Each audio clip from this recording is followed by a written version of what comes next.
எல்லாம் வல்ல அல்லாஹு ஜல்ல ஷானுஹு தஆலாவை போற்றி புகழ்ந்து நபிகள் நாயகம் ஸல்லல்லாஹு அலைஹி வஸல்லம் அவர்கள் மீது ஸலவாத்தும் சலாமும் சொல்லி ஆரம்பம் செய்கின்றேன். புனிதமிக்க ஜும்மாவுடைய கடமையை நிறைவேற்றுவதற்காக வேண்டி அல்லாஹுடைய அடிமைகளாக நம் அனைவரும் அவனுடைய ஆலயத்திலே ஒன்று சேர்ந்திருக்கிறோம். இந்த சந்தர்ப்பத்தில் யுக முடிவு நாள் சம்பந்தமாக பேசுமாறு நான் பணிக்கப்பட்டிருக்கிறேன். பொதுவாக இந்த தலைப்பு தருவதற்கான காரணம் என்னவென்றால், பொதுவாக நம்முடைய செயற்பாடுகள் அத்தனையும் நம்பிக்கை பொறுத்து தான் அமைகிறது. நாம் எப்படி நம்புகிறோம் என்பதை எங்களுடைய செயற்பாடுகள் காட்டி கொடுக்கும். எங்களுடைய கொடுக்கல் வாங்கலில் நாம் எப்படி நடந்து கொள்கிறோம் என்பது, நாம் எதை நம்புகிறோம் என்பதை வைத்துத்தான் அந்த செயற்பாடுகள் வெளியிலே தெரியும். அந்த வகையிலே குடும்பத்தோடு நாம் எப்படி நடக்கிறோம், சமூகத்தோடு எப்படி நடக்கிறோம், அமானித விஷயத்தில் எப்படி நடக்கிறோம் என்பது எங்களுடைய நம்பிக்கை பொறுத்து தீர்மானிக்கப்படுகிறது. அதிகமானவர்கள் நாம் மறுமையை நம்பினோம் என்பதை வாய்விட்டு சொல்கிறார்கள், அல்லது முஸ்லீம் என்ற அடிப்படையிலே நாம் நம்பியிருக்கிறோம், நாம் ஒரு முஸ்லீம் என்று சொல்கிறார்கள்.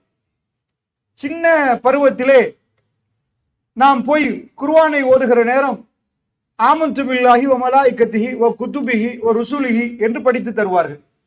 வல் யௌமில் ஆகிர், மறுமை நாளை ஒரு முஸ்லிம் நம்பியாக வேண்டும், அதை நம்ப வேண்டும் என்பதை படித்து தருவார்கள். அதனால் ஒரு முஸ்லிம் ஈமான் கொள்ள வேண்டிய அம்சத்தில் மறுமை நாள் இருக்கிறது. ஆனால் இன்றைக்கு பரவலாக பார்க்கிற நேரத்தில், அதிகமானவருடைய செயற்பாடுகளை பார்க்கிற நேரம், அங்கே நம்பிக்கை இல்லை என்ற ஒரு விஷயம் தெரிகிறது. நம்பியவர் இப்படி நடக்க மாட்டாரே, மறுமையை நம்பியவர் இப்படி நடக்க மாட்டாரே என்று அவருடைய செயற்பாடுகள் அவரை காட்டி கொடுக்கிறது. அவருடைய நாவ அசைது நாம் நம்பிக்கையாளர் என்று சொன்னாலும், அவருடைய குடும்ப திருமணங்களுக்குள் போய் நுழைந்து பார்க்கிற நேரம் இவர் நம்பிக்கையில் ஏதோ ஒரு பிரச்சனை இருக்கிறது தெரிகிறது.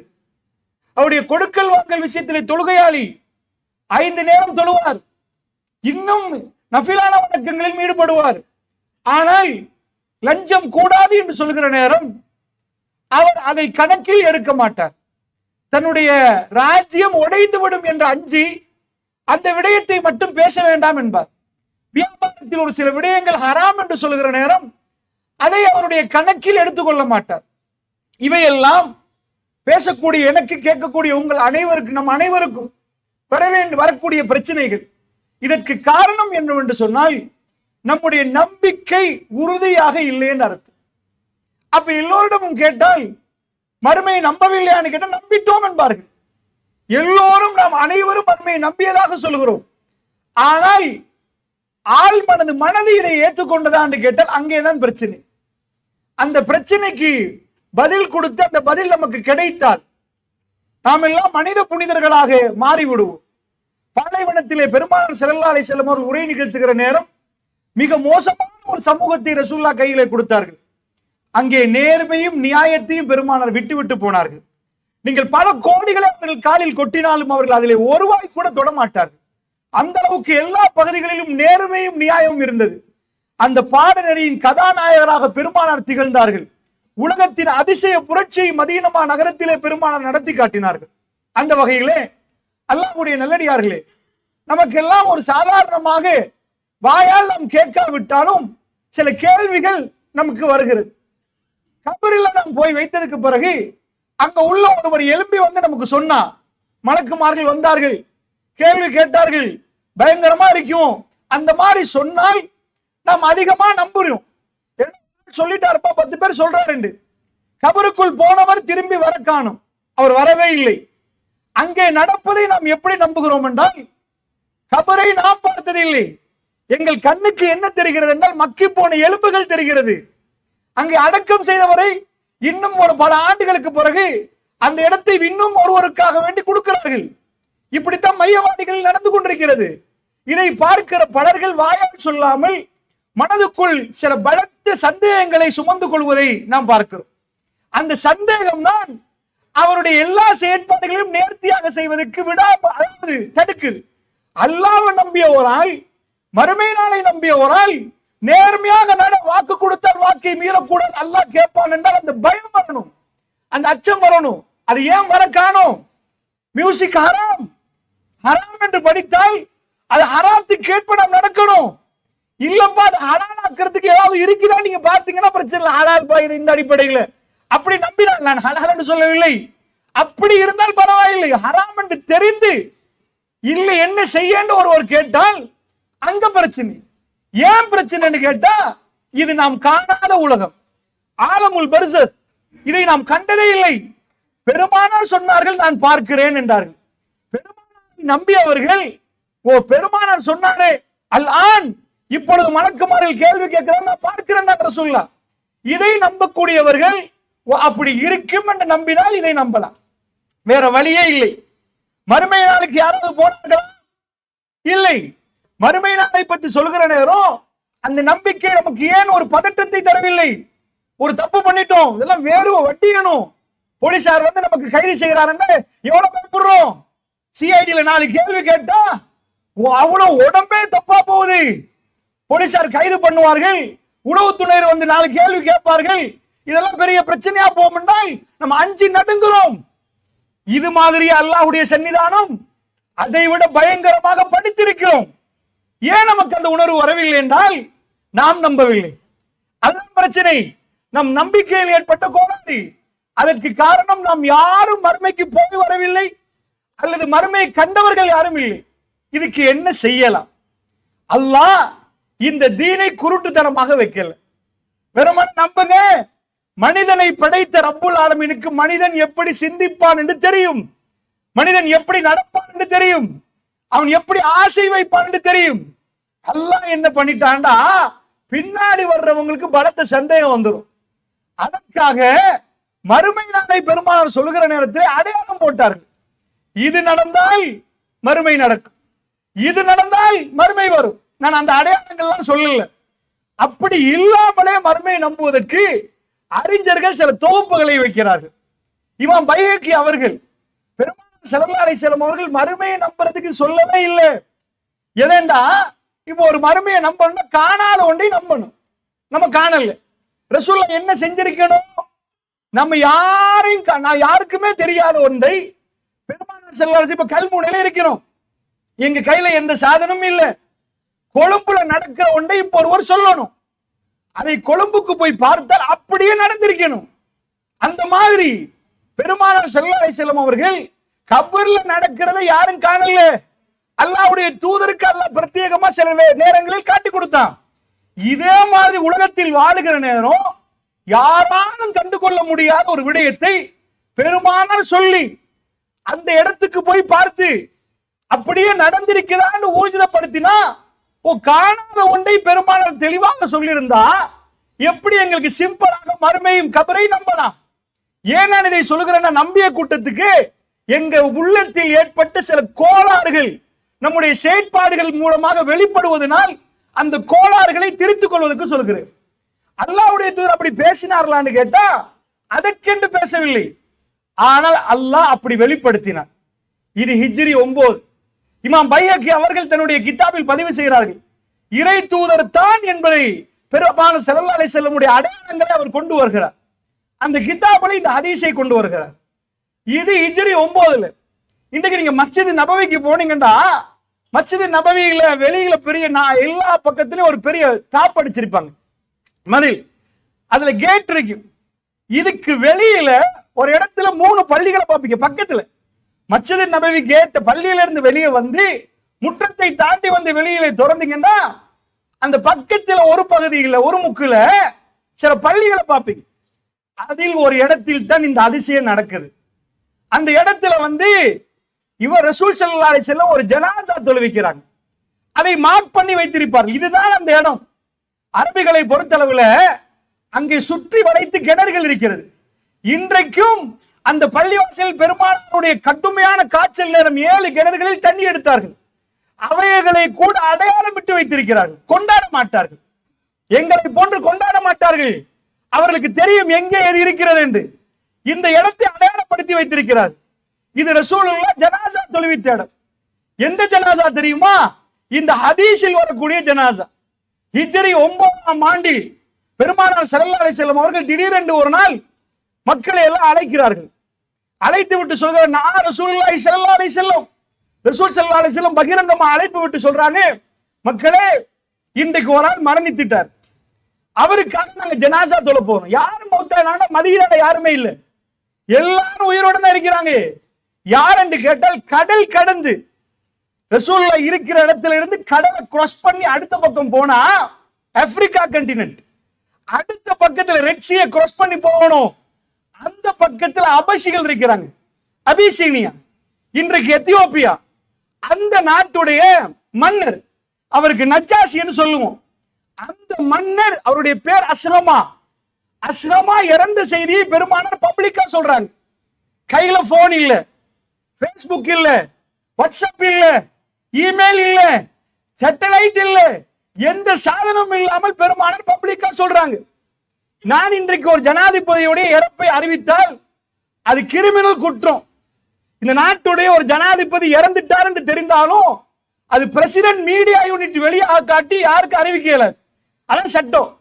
ஏன்னா ஒரு ஜனாதிபதியுடைய இறப்பை பப்ளிக்கா, இலங்கையில 93 மே மாதம் 1ஆம் தேதி ஆம ஸ்ட்ரீட்ல பிரேமதாஸ் அவர்கள் அந்த லேஞ்சை எடுத்து வெளியே போடுறாங்க, இப்படி காட்டுறாங்க. சரியா 12 மணி பொம் பிளாஸ்ட் ஆகுது, அந்த இடத்துல ஜனாதிபதியை காணோம். 12 மணிக்கு நடந்தது எல்லோருக்கும் தெரியும். அறிவிக்கிற நேரம் 4 மணி கடந்துட்டு, என்ற பிரசிடென்ட் மீடியா யூனிட் உத்தியோகபூர்வமா அறிவிக்கும் வரைக்கும் எல்லா மீடியாவும் ஜனாதிபதிக்கு என்னாச்சு, அவர்கள் உத்தியோகபூர்வமா அத்தனையும் கண்டறிந்து அவர் இறந்துட்டார், அதுக்கு முன்னாடி அறிவிக்க முடியாது. ஒரு ஜனாதிபதியை பத்தி அறிவித்து அந்த விஷயம் பிழையா போனால் இன்றைக்குள்ள தொல்பொருள் ஆய்வாளர்கள் சிம்பிளா விடுவாங்களா? நீங்கள் கூகுள் பண்ணி பார்த்தால் பெருமானாருக்கு எவ்வளவு நேசர்கள் இருக்கிறார்கள் என்று, அதே மாதிரி எதிரிகள் இருக்கிறார்கள். கொச்சைப்படுத்துவதற்கும் அவரை ஒரு வேறு விதமாக காட்டுவதற்கும் சித்தரிப்பதற்கும் அன்றையிலிருந்து இன்று வரைக்கும் மக்கள் கிளம்பி இருக்கிறார்கள். ஒரு பக்கமா, இன்னொரு பக்கமா தன்னுடைய உயிரை விட மேலாக நேசிக்கிற ஒரு கூட்டம் இருக்கிறார்கள். இந்த மாதிரியானவர்களுக்கு ஏதாவது ஒன்று கிடைக்காது தேடுகிறார்கள். இதனுடைய தொல்பொருள் ஆய்வை நான் படித்தேன், குத்துபா இடம் தராது. அது சுமார் ஒரு 1/2 மணி நேரத்தை உங்களுக்கு தெளிவுபடுத்த வேண்டிய ஒரு விஷயம். ஏனென்றால் எத்தியோப்பியாவுடைய புத்தகங்கள் என்ன சொல்லுகிறது என்பதை, அதை பற்றி என்ன நடக்குது, அந்த காலத்தில் எப்படி இது நடந்ததா என்பதை நான் தெளிவுபடுத்துவதற்கு ஒரு இடத்தில் இதை நான் படித்தேன். என்றாலும் இந்த நேரத்தில் அதை முன்வைக்கலாது. அன்பிக்கினியவர்களை பெரும்பாலும் சொல்லிட்டாங்க. சொன்னால் அந்த இறப்பு செய்தி பிழையா போனால் ரசூலுல்லாஹ் போய் கண்டாங்களா, இது காயிபு ஜனாசா, அவருக்கு யாரும் ஜனாசா தொழுவிக்கல், அதனால் தொழுவிக்கிறது. ஜனாசா தொழுந்தவருக்கு திரும்ப தொழுவிக்கிறாரு கல்முனையில, அவருக்கு யாருமே ஜனாசா தொழுவிக்கல். அஸ்ரமாவுக்கு, அஸ்ரமா இஸ்லாத்தை ஏற்றுக்கொண்டு விட்டார். ஆனால் யாரும் அவருக்கு அங்கே ஜனாசா தொழுவிப்பதற்கு நாங்கள் தொழுவிப்போம். பெருமானார் இன்னும் 1.5 ஆண்டுகளில் மரணிக்க போகிறார். தான் இறை தூதர் என்று நிரூபிப்பதற்கு எந்த தேவையும் இல்லை. ஆரம்பத்தில் எல்லாரும் வெளியே அனுப்பினாங்க. இந்த நேரத்தில் இறை தூதர் அவர்கள் இபாதத்துக்காக தன்னுடைய கரங்களை கட்டிக்கொண்டு அல்லாஹ் அக்பர் என்று ஜனாசா தொழுவித்தது. அதிலே நான் 3வது சஃப்ல நின்றேன். பெருமானார் இப்படி அழைப்பு விடுத்தார்கள், இந்த இடத்துல ஜனாசா தொழுதது என்று அந்த ஹதீஸில் புகாரில நீங்க பார்க்கலாம். இந்த ஹதீஸை வைத்து என்ன சொல்றாங்கன்னா, அதுக்கு பின்ன அந்த காலத்தில் அபிசீனியாவிலிருந்து மக்கள் வருவாங்க. அன்றைக்கு வந்த கப்பல்ல நின்று கப்பல் எடுத்துதான் இந்த பக்கம் வரணும். ஒரு நாள் தான் வராது. ஹதீஸ் அறிவிப்பவர் எப்படி அறிவிக்கிறார் தெரியுமா? அல்யௌம் எந்த நாள்ல தெரியுமா? எந்த நாள்ல அவர் இறந்தாரோ அந்த நாளில் பெருமானார் அறிவித்தார்கள். சனிக்கிழமை இறந்து ஞாயிற்றுக்கிழமை சொல்லல, எந்த நாளில் ஜனாசா நடந்ததோ அந்த நாளில் நாம் ஜனாசா தொழுதோம் என்று அறிவிப்பவர் அந்த சஹாபி சொல்லுகிறார். என்றால் அல்லாஹ்வுடைய நல்லடியார்கள் பிற்காலத்துல வருவாங்க. அஸ்ஹமா இறந்து போயிட்டாரா என்று கேட்டா, அஸ்ஹமா இறந்து அடுத்தவர் வந்துட்டாங்க, அடுத்து அவங்க தங்கச்சி வர்றாங்க, அவங்க என்ன நடக்குது என்பதும் அதுக்கு பிறகு எத்தியோப்பியாவில் என்ன நடக்குது என்பது அவங்க வரலாறு எழுதி வைத்திருக்கிறார்கள். அவருக்கு என்ன நோய் வருவது, என்ன நடக்குது என்றெல்லாம். அஸ்ஹமா திடீர் என்று இறந்து போனது அவங்க வரலாறு ஏற்றுக்கொள்கிறது. வர்றவங்கள்ட்ட போய் கேட்டா காஃபிருக்கு என்ன கிடைக்கும், பொய் பிச்சிருவோம்பா எப்படியாவது, இவர் சொல்றது இல்லாமல் ஆக்கும் தேடி திரிகிறார்கள். உடனடியாக ஆரம்பத்தில் ஹிஜ்ரத் போனது எபிசீனியாவுக்கு. ஜாஃபர் பின் அபி தாலிப் ரலியல்லாஹு ஒரு கூட்டம் போறாங்க. அங்க குறைஷிகள் போய் நிக்கலையா, அந்த மன்னரோட போய் பேசல, அவர்தான் அந்த மன்னர். அப்படி கேள்விப்பட்டு குறைஷிகள் படை அனுப்புறாங்கடா, வர்றவங்கள்ட்ட எல்லாம் கேட்பாங்க இறந்துட்டாங்களா, சொன்ன மாதிரி அதே திகதியில் அவர் இறந்து போயிருந்தார். இந்த செய்தியை ஒரு இறை தூதரை தவிர வேற யாராலும் துல்லியமாக சொல்ல முடியாது. எங்க போனுக்கு அமெரிக்காவில் இந்த மெசேஜ் வந்தா எப்படி வருவதுண்டு இன்றைக்கு ஒரு 100 வருடத்துக்கு முன்னாடி உள்ள போய் கேட்டா அப்படிலாம் நடக்குமா? அமெரிக்கா மொத்தம் பட்டன் அமிழ்த்தினா இங்க வருமா? அப்படித்தான் அந்த மக்கள் கேட்டார்கள். இறை செய்தி கல்விக்கு இப்படி வருமா? குயிக்கா வந்துருமா? இறைவன் சொன்ன உடனே மனசுக்கு வந்துருமா? அது எப்படிப்பா வகை வரும் அப்படின்னு கேட்டார்கள். அந்த வகை வந்தது. அஸ்ஸமா இறந்த செய்தி. அல்லாஹ்வுடைய நல்லடியார்களே, இந்த மாதிரி செய்திகள் எல்லாம் கவனமா பார்க்கணும். பார்க்கிறனே நம்முடைய ஈமான். ஆமா, அல்லாஹ்வுடைய சன்னிதானத்துக்கு முன்னாடி இந்த 2 கால்களும் நிக்கிற நேரம், தலைகள் எல்லாம் குனிந்த வண்ணம் நிக்கிற நேரம் பயங்கரமாக இருக்குமே. கணக்கு சொல்ல வேண்டி வருமே. உலகத்தில் வேணும்னா மடக்கலாம், பொய் சொல்லலாம், ஏமாத்தலாம், மக்களுடைய கண்களை மறைக்கலாம். அல்லாஹ் ஜல்ல ஷானுஹு வ தஆலா சன்னிதானத்துக்கு முன்னாடி வந்தால் ரசூலுல்லாஹ் சொல்றாங்க, அன்றைக்கு அல்லாஹ் கோபமாக இருப்பான். வஜாஅ ரப்புக வல் மலக்கு ஸஃபன் ஸஃபா, மலக்குமார்கள் எல்லாம் அணிவகுத்து நிக்கிற நேரம் ரப்புல் ஆலமீன் வருவான். கேப்பா, எங்கப்பா இந்த ஜப்பார் எல்லாமா எங்க? எல்லாரும் வா, அல்லாஹ் ரப்புல் ஆலமீன் கேட்பான். அந்த மாதிரி பயங்கரமான சபையில நான் இருப்பேன். சகோதரர்களே, நீங்கள் நிற்பீர்கள். பெருமானார் சொன்னார்களே, ஒருவரை அல்லாஹ் கேள்வி கேட்கிற நேரம் ஒட்டுமொத்த பேரும் பார்ப்பாங்க. பாப்பாவை நிறுத்தி கேள்வி கேட்கிற நேரம் பிள்ளைகள் பார்க்கும், உம்மா பார்ப்பார்கள். ஒருவரை அல்லாஹ் துருவ ஆரம்பித்தால் விடமாட்டான் என்றார். அவன் அழிந்து விட்டான் என்ற அர்த்தம். அல்லாஹ் துருவ தொடங்கி விட்டால் அவன் நாசமாகி விட்டான் அர்த்தம். அவனை கொண்டு போய் நரகத்தில் போட்டுருவான். இந்த நம்பிக்கை நம்மிடம் ஆழமாக இருந்தால், காணாத ஒன்றை பெருமானார் துல்லியமாக சொல்லி அது நடந்திருந்தா, காபரில் அவர் சொன்னது 100க்கு 100 நடக்கும். மறுமையில் அவர் சொன்னது அப்படியே நடக்கும். இவைகள் கதை அல்ல, நிஜமாக நடக்கிற அந்த அவையில் நானும் நீங்களும் இருந்தால் எப்படி என்று உணர்வு வருகிற நேரம் நமக்குள்ள பயம் வர ஆரம்பிக்கும். அல்லாஹ்வுடைய நல்லடியார்கள் இப்படி ஒன்றுதானா? அடிக்கிட்டே போகிற அளவுக்கு காணாத விடயங்களை பெருமானார் எவ்வளவு சொல்லியிருக்கிறார்கள். அதில் 1-2 தான் சொல்லுவதற்கு ஹுத்துபா இடம் தரும்.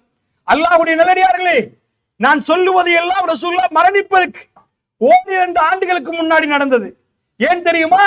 அந்த நேரம் யாருக்குமே ப்ரூவ் பண்ண தேவையில்லை. தான் நபி என்பதை மெல்ல மெல்ல வெற்றி கிடைக்கிறது.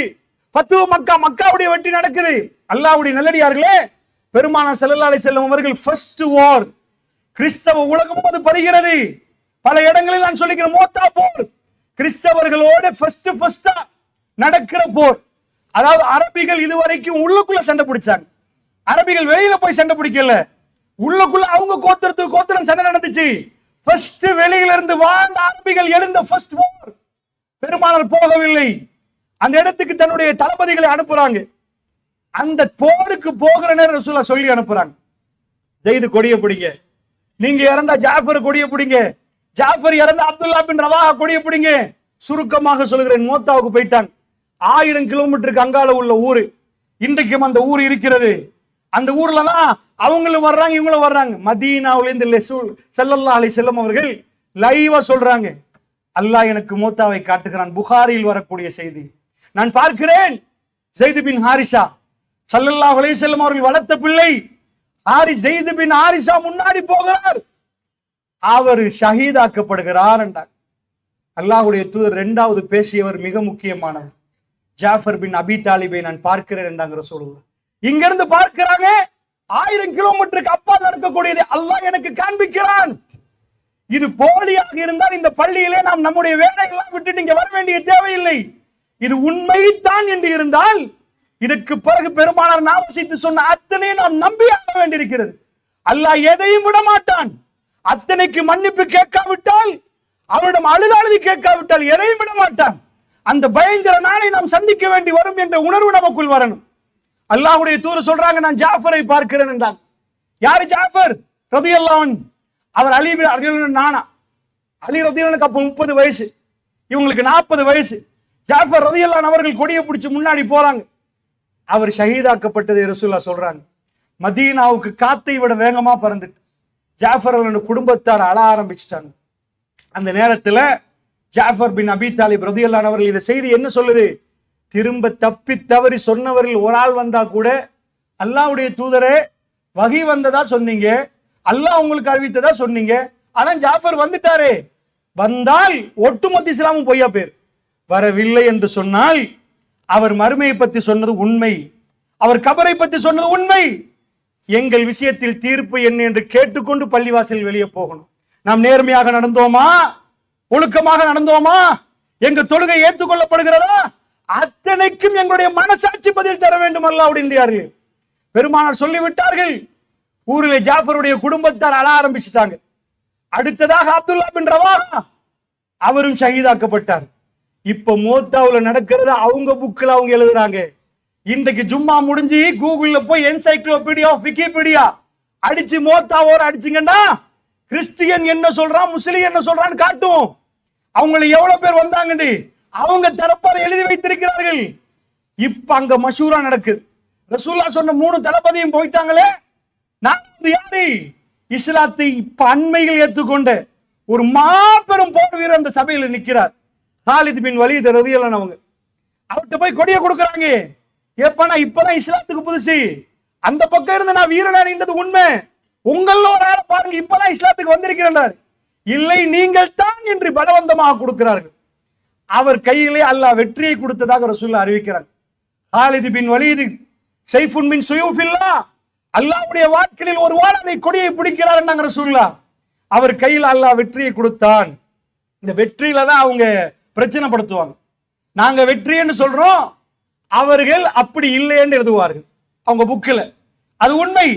என்ன எழுதுறாங்கன்னா, எங்க வரலாறு நம்ம எதை வெற்றியா பார்க்கிறோம்னா, ஜஸீரத்துல் அரபை தாண்டி வெளியில உள்ள மிக பெரும் பேரரசோட சண்டை பிடிச்சா அந்த யுத்தம் எப்படி முடியுது என்று வரலாறை எடுத்து பிரட்டி பார்த்தா காலித் பின் வலீத் இப்படி இருந்த படை இப்படி ஆக்கிட்டாங்க. நம்ம எல்லாம் இப்படி நிக்கிறோம், எல்லாத்தையும் கொண்டு வந்து முன் வரிசையிலேயே நிப்பாட்டி விட்டா எவ்வளவு தூரத்துக்கு மக்கள் நிற்பார்கள். இப்படி ஆன உடனே அவங்க பயந்துட்டாங்க. ஓ மதீனால இருந்து இன்னொரு புதிய படம் வந்துட்டா அவங்க ஒரு காலடி பின்னாடி வச்சுட்டாங்க. இவரும் ஒரு பேக் ஸ்டெப் வச்சுட்டாரு. அவங்க பின்னாடி வைக்க இவங்க பின்னாடி வைக்க யுத்தம் கலைந்து போகிறது. அப்ப ஏன் முஸ்லிம்கள் நாங்கள் வெற்றி என்று இதை சொல்கிறோம் என்று சொன்னா, ஃபர்ஸ்ட் ஒரு பெரும் பேரரசு தன்னுடைய காலை பின்னாடி வைத்தால் அது ஒரு வெற்றி. சண்டை நடந்து வெற்றி என நாம் சொல்லவில்லை.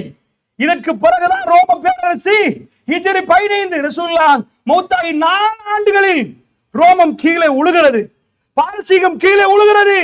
இதுதான் ஆரம்ப புள்ளி. பெருமானார் இருக்கிற நேரமே அந்த கதவு திறக்கிறார்கள். மதீனத்து மக்கள் அரபிகள் உலகத்தை எட்டி பார்க்கிற அளவுக்கு அந்த யுத்தம் மிக பெரும் வெற்றியின் திறவுகோலாக அமைகிறது. அதனாலதான் வெற்றி என்றாங்க. அல்லாஹ்வுடைய நல்லடியார்களே, அல்லாஹ் ஜல்ல ஷானுஹு வ தஆலா இதை பெருமானாருக்கு அறிவித்து கொடுத்தான். எதுக்கு? தொழுகை அறிவித்து கொடுக்கலாமே, நோம்ப. பின்னாடி வர்றவர்கள் பெருமானாரை விசாரித்து பார்க்கிற நேரம் ஒரு கடுவை லட்சமாக பிளந்து அந்த லட்சத்தின் ஒரு துகளளவு கூட அவர்கள் சந்தேகம் கொள்ளக்கூடாது. அந்த அளவுல ரசூல் ஸல்லல்லாஹு அலைஹி வஸல்லம் அவர்கள் இதை சொன்ன உடனே அவர்கள் திரும்பி ஊருக்கு வர்றாங்க. சொன்ன மாதிரி 3 பேர் மௌத்தாயிட்டாங்க. காலித் பின் வலீத் ஒரு பெரிய வாளை எடுத்தார்கள். யா ரசூலல்லாஹ், யமன் நாட்டு வாள் என் கையால் 7 வாட்கள் உடைந்து விட்டது, இந்த வாளில் அல்லாஹ் பரக்கத்து செய்தான் கதையை சொல்கிற நேரம் அவர்களுக்கு தெரிகிறது, மதீனத்து மக்களுக்கு இவர்கள் கதை சொல்ல முன்னாடி தெரிகிறது பெருமானாரை அறிவித்து விட்டதாக மதீனத்து மக்கள் சொல்றார். நான் என்ன கேட்கிறேன்னா, இவ்வளவு துல்லியமாக பெருமானார் 1-2 மட்டும் சொல்லவில்லை.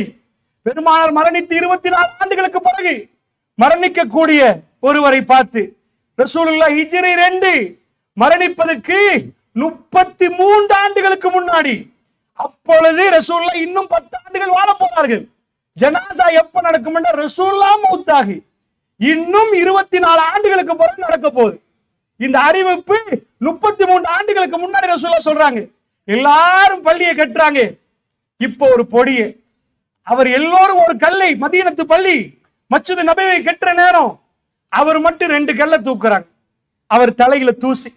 பெருமானார் தட்டினாங்க. பாவம் அம்மாரண்டாங்க. அவர் திரும்பினார். யா ரசூலல்லாஹ் ஏன் என்றார். அவருடைய தகப்பனார் ஷஹீதாக்கப்பட்டிருந்தார், அவருடைய தாயார் ஷஹீதாக்கப்பட்டாங்க. யாசிர் ரலியல்லாஹு அன்ஹு அவர்கள், சுமையா ரலியல்லாஹு அன்ஹா இப்பொழுது அம்மாரை பார்த்து சொன்ன, அம்மார் உன்னையும் கொல்லுவார்கள் என்றாங்க, நீனும் ஷஹீதாக்கப்படுவாய். ஸல்லல்லாஹு அலைஹி சொன்னாங்க, அநீதி இழைத்த கூட்டம் உன்னை கொல்லும் என்றாங்க. ரசூலுல்லாஹ் மௌத்தாக 24 ஆண்டுகளுக்கு அவர் வாழுகிறார். அவருக்கு எந்த நோயாலையும் அவர் மௌத்தாகவில்லை. அவர் யுத்தத்தில் போய் அந்த யுத்தத்தில் ஷஹீதாக்கப்படுறார். இப்படி சொல்ல போனால் நிறைய சொல்லலாம். அல்லாஹ்வுடைய நல்லடியார்களே, அல்லாஹ்வுடைய தூதர் துல்லியமா சொன்னது அப்படியே நடந்தால் எங்களுடைய நிலைமை என்ன, உங்களுடைய நிலைமை என்ன என்பதை சிந்தித்து பார்ப்பதற்கு இந்த செய்திகளை பதிவு செய்தேன். அல்லாஹ் ஜல்ல ஷானுஹு வ தஆலா நம் அனைவருக்கும் மறுமை வெற்றியை தருவானாக. அல்லாஹ்வுடைய நல்லடியார்களே, அல்லாஹ் கேட்பான், பெருமானார் ஸல்லல்லாஹு அலைஹி வஸல்லம் நரகத்தை அஞ்சு கொள்ளுங்கள் என்று ஒரு நாள் பள்ளிவாசல்ல நின்று கொஞ்சம் சத்தத்தை உயர்த்தி பேசுறாங்க. ஒரு தோழர் சொல்கிறார், பெருமானுடைய சத்தம் 3வது முறை ரொம்ப உயர்ந்து விட்டது. தோழர்கள் எல்லாத்தையும் பார்த்தேன், தன்னுடைய கரங்களை கொண்டு போய் அவங்களுடைய முகத்தில் வைத்து தேம்பி தேம்பி அழுதார்கள். பெருமானார், அல்லாஹ்வை பஞ்சு கொள்ளுங்கள், நரகத்தை பயந்து கொள்ளுங்கள்டா, அந்த பயம் அந்த நேரத்திலேயே வரும் சகோதரர்களே. அந்த அளவுக்கு அவர்கள் மறுமையை நம்பியிருந்தார்கள். ஸல்லல்லாஹு அலைஹி வஸல்லம் அவர்கள் ஒரு நாள் பள்ளிவாசல்ல நிற்கிறார்கள். குர்ராக்கள் நிறைய பேர் இருப்பாங்க. நம்ம ஒரு பிரயாணம் போற நேரம் ஒரு கிராத்தை கேட்டுட்டு போவோம்.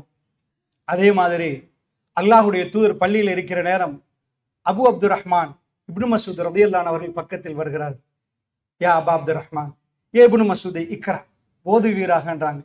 அவர் கேட்கிறார், அக்ரவு அலைக்க உன்சிலல் குர்ஆனு இலைக்க யா ரசூலல்லாஹ், அக்ரவு அலைக்க யா ரசூலல்லாஹ், அல்லாஹ்வுடைய தூதரை உங்களுக்கு நான் ஓதி காட்டுவதா? குர்ஆன் உங்களுக்கு அருளப்பட்டுச்சு, நீங்க ஓதி காட்ட சொல்றீங்களே. இல்லை இப்னு மஸ்ஊத், இக்ரா, ஓதுங்கள். இன்னி உஹிப்பு அன் அஸ்மா மின் கைர், பிறர் ஓதுவதை கேட்பதற்கு நான் ஆசைப்படுகிறேன், ஓதுங்கள். அவரா தீர்மானிக்கிறார். கரஅத்து சூரத்து நிசா, நான் சூரத்து நிசாவை எடுத்தேன், நான் ஓதத் தொடங்கினேன். பெருமானார் அமைதியாக என் பக்கத்திலே கேட்டுக்கொண்டிருந்தார்கள். நான் ஓதிக்கொண்டே போகிறேன். திடீர் என்று ஒரு சத்தம். பெருமானார் என் கையை பிடித்தார். ஹஸ்புக்கல்லான், இப்பொழுது போதும் இப்னு மஸ்ஊத் என்றார். நான் ரசூல் ஸல்லல்லாஹு அலைஹி வஸல்லம் அவர்களை திரும்பினேன். அல்லாஹ்வுடைய தூதருடைய கண்களில் இருந்து கண்ணீர் கொட்டி கொண்டே தேம்பி தேம்பி ரசூலுல்லாஹ் அழுதார். போதும். நான் திரும்பி பார்த்தேன், அவருடைய கண்ணில் இருந்து கண்ணீர் வடித்து கொண்டே இருக்கிறது. சகோதரர்களை, கண் கலங்கவில்லை, வெறும் குரல் மாறவில்லை, கண்ணீர் பீரிட்டு ஓடுது. இவர் சொல்லுகிறார், நான் அப்படியே நிப்பாட்டி விட்டேன். அப்பொழுதுதான் என்னை இவரும் மதிமயங்கி ஓதுகிறார். ஸல்லல்லாஹு அலைஹி வஸல்லம் அவர்களும் கேட்டுக்கொண்டிருக்கிறார்கள். ஏன் இந்த அழுகை? ஒரு நம்பிக்கை இருந்தால் நமக்கும் அந்த அழுகை வரும். அல்லாஹ்வுடைய அல்லாஹ் நபியை பார்த்து ஒரு கேள்வி கேட்க, இந்த கேள்வி நபியை பார்த்து கேட்கிற நேரம் நபி எப்படி ரியாக்ட் பண்ணிருக்கிறார் என்பதைத்தான் நமக்கு தெரிகிறது. فكيف إذا جئنا من كل أمة بشهيد وجئنا بك على هؤلاء شهيدا. நபியே, فكيف إذا جئنا من كل أمة بشهيد, ஒவ்வொரு உம்மத்தினரும் அவர்களுடைய தலைவரோடு சாட்சியாளரோடு கொண்டு வந்து நிப்பாட்டப்படுகிற நேரம் மறுமை நாளிலே அந்தந்த நபிமார்கள் அந்த உம்மத்து தலைவராக நிற்பார்கள். அந்த உம்மத்தை கூட்டி வந்து அவர்கள் சாட்சி சொல்லணும், இறைவா நான் இவர்களுக்கு சொன்னேன், இறைவா இவர்களுக்கு அத்தனையும் சொன்னேன், இறைவா. அல்லாஹ் நபியிடம் எப்படி கேட்கிறான் தெரியுமா? ஃபகைஃப, எப்படி இருக்கும் நபியே, எப்படி இருக்கும் அந்த நேரம்? எல்லாரும் அவருடைய சாட்சியோட வந்து நிற்கிற நேரம். ஃபகைஃப இஸா ஜஅனா மின் குல்லி உம்மத்தின் பிஷஹீதின் வஜஅனா பிக அலா ஹவுலாஹி ஷஹீதா. இவர்களுக்கு உங்களை சாட்சியாக நிப்பாடுகிற நேரம் எப்படி இருக்கும்? இந்த மக்களுக்கு உங்களை சாட்சியாக நிப்பாட்டுகிற நேரம் எப்படி இருக்கும்? உங்கள் தாயார் முன்னாடி நிற்பார்கள், உங்கள் தகப்பனார் முன்னாடி நிற்பார்கள், உங்கள் உறவுகள் முன்னாடி நிற்பார்கள், உங்கள் அண்டை வீட்டார் முன்னாடி நிற்பார். நீங்கள் சாட்சி சொல்ல வேண்டும். பெருமானார் சொன்ன சாட்சி என்ன தெரியுமா? ஹஜ்ஜத்துல் வதா மரணிப்பதுக்கு 82 நாட்களுக்கு முன்னாடி பெருமானார் நிகழ்த்தக்கூடிய உரையிலே அடிக்கொரு முறை கேட்பார்கள், மக்களே அத்தனையும் நான் உங்களுக்கு சொல்லிவிட்டேன் மக்களே, ஒரு முறை இதை சொல்லவில்லை ரசூலுல்லாஹ். அதாவது அதை பேசக்கூடிய அந்த பேச்சை நிறுத்தி நிறுத்தி சொல்ல கேட்பார்கள். மக்களே அத்தனையும் சொல்லிவிட்டேனா? அல்லாஹ்வே நீ சாட்சி, அல்லாஹ்வே நீ சாட்சி, அல்லாஹ்வே நீ சாட்சி. திரும்ப பேசுவார்கள், திரும்ப நிறுத்தி விட்டு கேட்பார்கள், மக்களே அத்தனையும் உங்களுக்கு நான் சொல்லிவிட்டேனா? அத்தனையும் சொல்லி தந்து விட்டேனா? வளர்த்த ஒரு பிரம்மாண்டமான ஒரு கூட்டம். பெருமானார் தன் வாழ்நாளில் இப்படி ஒரு கூட்டத்தை கண்டனே இல்லை. ஒருவர் இருவரோடு ஆரம்பிக்கப்பட்ட பிரச்சாரம் உலகம் எங்கும் போக போகிறது என்பதை அல்லாஹ் ரப்புல் இஸ்ஸத் அரஃபாவுடைய பேருள்ளே பெருமானாருக்கு காட்டி கொடுத்தான். எல்லா மார்க்கத்துக்கும் மேலாக இது போக போகிறது. இன்றைக்கு ஆங்கிலத்தில் இந்த மார்க்கம் பேசப்படுகிறது. ரசூலுல்லாஹ் பக்கத்தில் நோ டிரான்ஸ்லேட்டர். இன்றைக்கு ஜப்பான் மொழியிலே பேசப்படுகிறது, உருதுவிலே, ஹிந்தியிலே, தெலுங்குலே, எந்த மொழியிலையும் இந்த மார்க்கம் பேசப்படுகிறது. அல்லாஹ்வுடைய தூதருக்கு அல்லாஹ் காட்டி கொடுத்தான். மக்களே நீங்கள் சாட்சி என்றாங்க ரசூல் ஸல்லல்லாஹு அலைஹி வஸல்லம் அவர்கள். இதை அல்லாஹ் கேட்கிற நபியே, அந்த நாள் எப்படி இருக்கும்? எல்லோரும் வந்து சேர்கிற நேரம் உங்களை தலைவராக்கி சாட்சி சொல்லுங்கள் என்று சொல்கிற நேரம் எப்படி இருக்கும்? பெருமானார் எப்படி பதில் கொடுத்தார்கள் தெரியுமா? இறைவா, அது பயங்கரமாக இருக்கும் என்பதை கண்ணில் இருந்து கண்ணீர் வடிகிறது. தேம்பி தேம்பி தேம்பி துடிக்கிறார்கள். இந்த உலகத்திலே பல ஜனாசாக்களில் கலந்து கொண்ட ரசூலுல்லாஹ் தன்னுடைய 6 பிள்ளைகள், எனக்கும் உங்களுக்கும் பிள்ளைகள் உண்டு, ஒரு பிள்ளையை கொண்டு போய் கபரிலே வைத்து வந்தால் வாழ்க்கை வெறுமையாகி விடும். அல்லாஹ்வுடைய நல்லடியார்களே, ஒன்றுக்கு பிறகு இன்னொன்றை வைத்தால் வாழ்க்கை வெறுமையாகி விடும். பொருளாதாரம் சரிந்து விழுந்தால் வாழ்க்கை வெறுமையாகி, மனசு அப்படியே வெறுமையாகி போயிடும். பெருமானார் தன்னுடைய 6 பிள்ளைகளை அடக்கினார்கள். அப்பொழுது அழாத ரசூலுல்லாஹ் தன்னுடைய முழு சொத்தையும் கொடுத்தார்கள். அப்பொழுது அழாத ரசூலுல்லாஹ் விரட்டி விரட்டி கல்லால் அடித்தார்கள். ரத்தத்தோடு நனைந்து வந்து விழுந்தார்கள். அப்பொழுது அழாத ரசூலுல்லாஹ் ஊரை விட்டு விரட்டினார்கள். அப்பொழுது அழாத ரசூலுல்லாஹ் பல்லாண்டு வந்தால், இரவிலே நின்று தொழுதால், அல்லாஹ்வுடைய வேத வசனங்கள் இறங்கினால், அல்லாஹ் ரப்புல் ஆலமீன் ரசூலுல்லாஹ்வோடு பேசுகிற நேரம் தேம்பி தேம்பி தேம்பி தேம்பி உருகி அழுவார்கள். ஒரு தோழர் சொன்னார், நான் அவரை கடக்கிறேன். பள்ளிவாசல் ரசூலுல்லாஹ் தொழுது கொண்டிருக்கிறார்கள். பானையிலே அடுப்பிலே வைத்து தண்ணியை கொதிக்க விட்டால் முட்டை போடும் பானை, அது எப்படி சத்தம் போடுமோ, பெருமானுடைய வயிறிலிருந்து அந்த சத்தம் வருகிறது. அவர் அல்லாஹ்வோடு பேசுகிறார், அவர் அழுகிறார். அல்லாஹ்வுடைய நல்லடியார்களே, மறுமையுடைய விசாரணைக்காக பெருமானார் தயாரான விதம் அது. அல்லாஹ்வுடைய நல்லடியார்களே, உமர் பின் கத்தாப் ரலியல்லாஹு அன்ஹு அவர்கள் ஒரு நாள் வீட்டுக்குள் வருகிறார்கள். அல்லாஹ்வுடைய தூதருடைய வீட்டுக்கு வந்தது வேற விஷயம் பேசுவதற்கு. ரசூலுல்லாஹ் தன்னுடைய மனைவிமார்களோட 29 நாட்கள் பேசவில்லை. உமர் ரலியல்லாஹு மகள் ரசூலுல்லாஹ்வுடைய மனைவி. அந்த விஷயத்தை பேசுவதற்கா இல்லையாண்டு அறிஞர்களுக்குள் கருத்து வேறுபாடு உண்டு. ஆனால் வந்த விடயத்தை உமர் பின் கத்தாப் மறக்கிறார். ஏனென்றால் அந்த நேரத்திலே மனைவிமார்கள் எல்லாம் கொஞ்சம் பொருளாதாரத்தை கூட்டி கேட்க உமர் ரசூல் ஸல்லல்லாஹு அலைஹி வஸல்லத்துக்கு அல்லாஹ் சொல்கிறான், இல்லை, நபியுடைய மனைவியாக இருந்தார், என்னுடைய மனைவி உங்களுடைய மனைவி என்றால் இன்னும் கொஞ்சம் விசாலமாக வீடை கட்டி கொடுத்து வாகனங்களை கொடுத்து இதைத்தான் நாங்கள் ஆசைப்படுவோம், தப்பு இல்லை. அல்லாஹ் அதை தடுத்திருந்தார். நபியே, நபியுடைய மனைவி எவ்வளவு சிம்பிளா நிக்கணும் என்பதை அல்லாஹ் தீர்மானித்தார். இதற்கு மேல் இயலாது. வாழ்க்கையிலே வறுமை. 13 வயசு ஆயிஷா அம்மா அவதூரை பரப்புற நேரம் தாங்கிக் கொண்டார்கள். வீட்டிலே உள்ள ஈச்சப்பழத்தையும் தண்ணியையும் கொடுத்து தன் கணவனோட சந்தோஷமாக வாழ்ந்தார்கள்.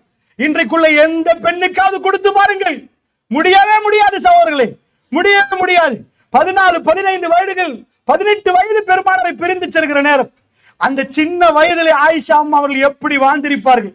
மனைவிமார்கள் எல்லோரையும் வைத்து விட்டு ரசூலுல்லாஹ் சொன்னார்கள், அல்லாஹ் சொல்கிறான், உங்களுக்கு விருப்பம் இல்லை என்றால் விடை கொடுத்து விடுவோம், டிவோர்ஸ், தலாக்.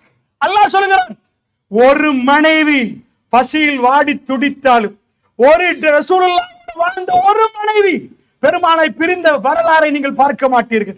அவ்வளவு நேர்மையாக ரசூலுல்லாஹ் நடந்தார்கள். அந்த 29 நாட்கள் பேசாமல் இருக்கக்கூடிய நாட்களில் தான் உமர் பின் கத்தாப் வீட்டுக்குள் நுழைகிறார். பெருமானார் ஈச்சமர கயிறால் செய்யப்பட்ட ஒரு கட்டிலே தூங்கிக் கொண்டிருக்கிறார்கள். அல்லாஹ்வுடைய தூதரை அவர் வர்ணிக்கிறார். பெருமானார் கீழாடை, அதாவது மேலுக்கு எந்த ஒரு துணியும் போட்டிருக்கவில்லை. பெருமானுடைய வெண்மையான தோல் அந்த ஈச்சமர கயிறால் செய்யப்பட்ட அந்த கட்டிலில் இருந்து எழுந்த நேரம் அந்த அச்சி அப்படியே நிற்குது. கன்னத்திலிருந்து உடம்பு பூராக ரசூல் ஸல்லல்லாஹு அலைஹி வஸல்லம் ஈச்சமர கயிறால் செய்யப்பட்ட அந்த கட்டிலில் தூங்கினால் ஒரு பஞ்சனி மெத்தை இல்லாததனால் அப்படியே நின்றது. நான் ரசூலுல்லாஹ்வுடைய வீட்டுக்கு போய் என்னுடைய கண்களை அப்படியே விட்டு பார்க்கிறேன். ஒரு தோல் பை தொங்குது, கொஞ்சோண்டு தண்ணியும் கோதுமையும் இருக்கிறது. அல்லாஹ்வுடைய தூதரிடம் இவர் என்ன பேச வந்தார்? தேம்பி தேம்பி அழுகிறார். அல்லாஹ்வுடைய நல்லடியார்களே, வளர்ந்த ஒரு தைரியமான ஒரு ஆண் தேம்பி தேம்பி அழுவதை நீங்கள் பார்த்திருப்பீர்களா? துடித்து துடித்து அழுவதை பார்த்திருப்பீர்களா? பெருமானாருடைய வரலாறு அப்படி. உமர் பின் கத்தாப் ரலியல்லாஹு அன்ஹு அவர்கள் இப்பொழுது பெருமானாருக்கு சொல்கிறார், யா ரசூலல்லாஹ், ஏன் நீங்கள் இப்படி வாழணும் யா ரசூலல்லாஹ்? ரோம பேரரசு மன்னர்கள் அவர்கள் சாப்பிட்டு கொண்டு தன்னுடைய அவையில இருந்து கொண்டு மக்களோடு எல்லாத்தையும் சாப்பிட்டு சாப்பிட்டு பேசுகிறார்கள். அவர்களுக்கு என்னெல்லாம் இருக்கிறது?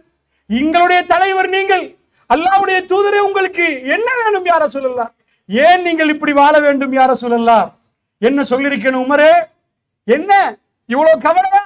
ஒரு பஞ்சனை மத்திய தச்சு போடுங்க, நான் தூங்கிட்டு போறேன், என்ன பிரச்சனை? பெருமானார் எப்படி அழுகை அடக்கினார்கள் தெரியுமா உமர்? இல்லை, அழுகையை நிறுத்துங்கள் என்றார்கள். போதாதான்னு கேட்டார். அல்லாஹ் தருவா, நீங்கள் திருப்தி கொள்ளவில்லையா? அல்லாஹ் எங்களுக்கு மறுமையை வாக்களிக்கிறார், அவர்களுக்கு துனியாவை கொடுத்து விட்டு எங்களுக்கு அல்லாஹ் மறுமை தந்தது போதாதா உமர் என்று கேட்கிறார். அழுது கொண்டே, ஆமா யா ரசூலல்லாஹ், நான் பொருந்திக் கொள்கிறேன் என்கிறார்கள். பெருமானார் தன்னுடைய கடைசி மூச்சு வரைக்கும் தர்மத்தை நினைத்தாரே தவிர, இந்த உலகத்தில் ஒரு மாமன்னர் அல்லாஹ்வுடைய முன்னாடி போய் கணக்கு கொடுக்க வேண்டும் என்று சொன்னவர், நம்பியவர், மக்களுக்கு உரை நிகழ்த்தியவர், அடுத்தவர் பணத்திலிருந்து எதுவுமே எடுக்காதவர், தன் வாழ்க்கை மிக அற்புதமான முன்மாதிரியாக காட்டினார். அந்த நாள் அவசரமாக வரும். சகோதரர்களை, இப்பொழுது நாம் பேசிக் கொண்டிருக்கிறோமே, அந்த நாள் வருகிற நேரம் நாம் எல்லாம் அல்லாஹ்வுடைய சன்னிதானத்தில் நின்று கொண்டிருப்போம்.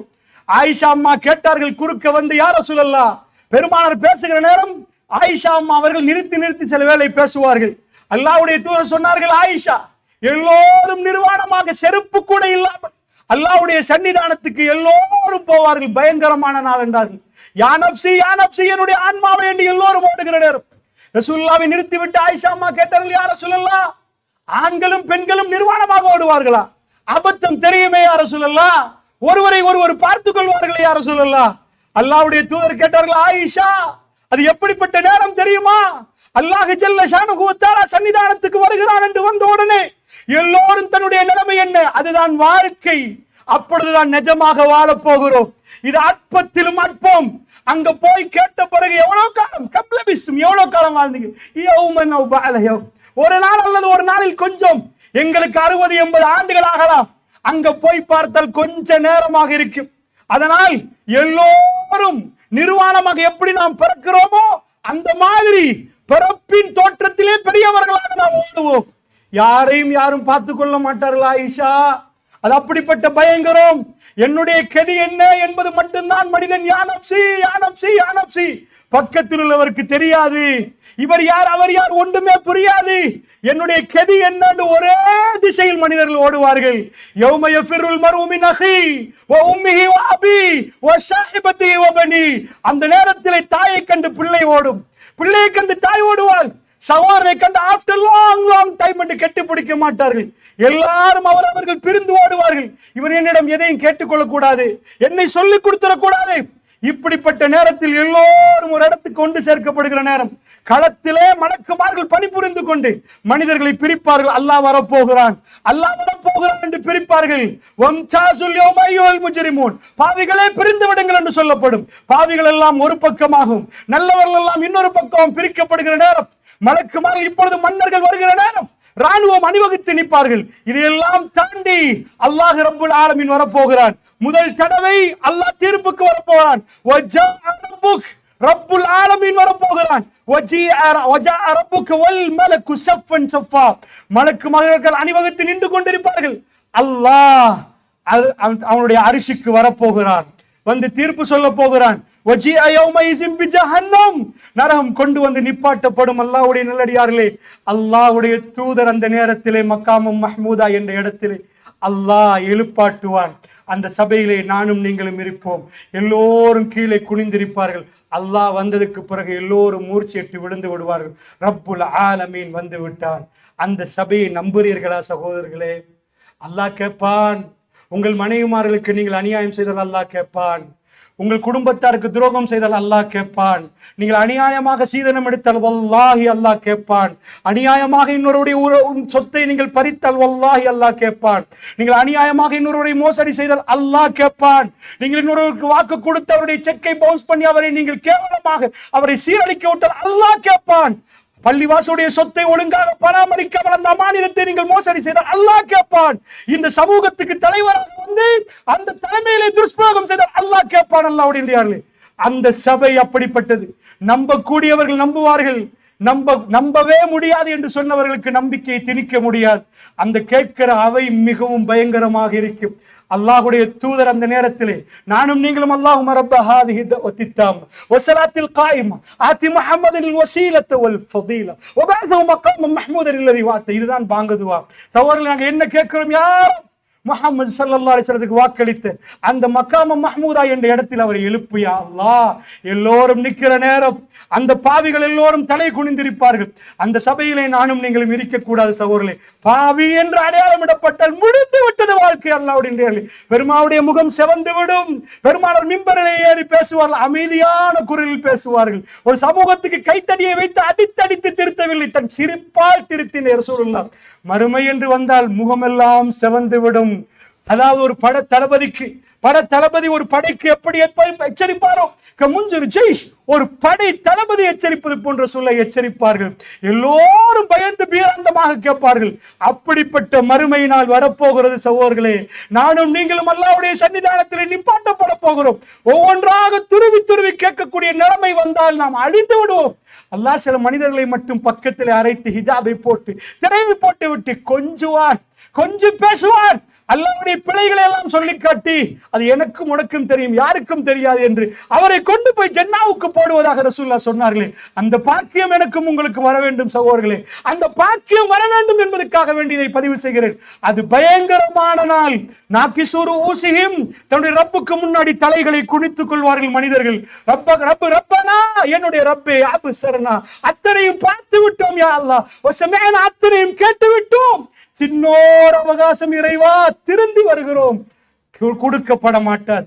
அல்லாஹ் ஜல்ல ஷானஹு வ தஆலா அந்த இடத்தில் இவ்வளவு காலம் அவகாசம் தந்து விட்டு தரமாட்டேன் என்று சொல்லுவார். பெருமானார் ஸல்லல்லாஹு அலைஹி வஸல்லம் சொன்னார்கள், அல்லாஹ் என்னுடைய பெயரை கூப்பிடுவான்.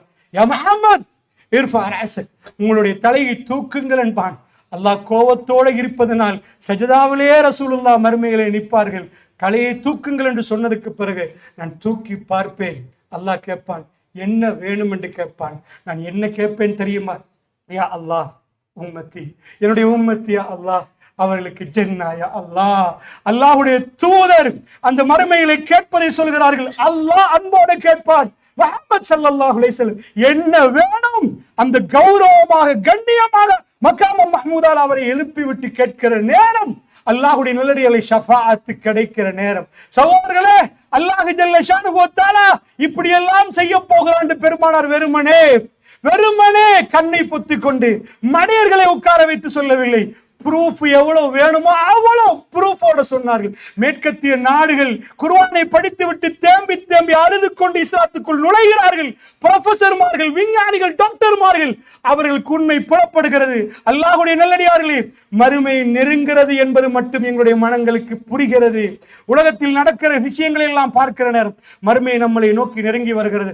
அல்லாஹ் ஜல்ல ஷானஹு வ தஆலா அந்த மறுமை நாளிலே வெற்றி அடைந்த கூட்டத்திலே என்னையும் உங்களையும் ஆக்கி அருள் புரிவானாக. பெருமானார் ஸல்லல்லாஹு அலைஹி வஸல்லம் அவர்களுடைய வாழக்கூடிய பாக்கியத்தை அல்லாஹ் ஜல்ல ஷானஹு வ தஆலா எனக்கும் உங்களுக்கும் தந்தருள் புரிந்து எங்களுடைய பாவங்களை மன்னிக்க வேண்டும். அல்லாஹ் ஜல்ல ஷானஹு வ தஆலா எங்களை மன்னித்து நஜ்வா என்ற விசாரணை அல்லாஹ் என்னையும் உங்களை சேர்த்தருள் புரிவானாக. வஸல்லல்லாஹு வஸல்லம் தஸ்லீமன் கதீரன் கதீரா வல்ஹம்துலில்லாஹி ரப்பில் ஆலமீன்.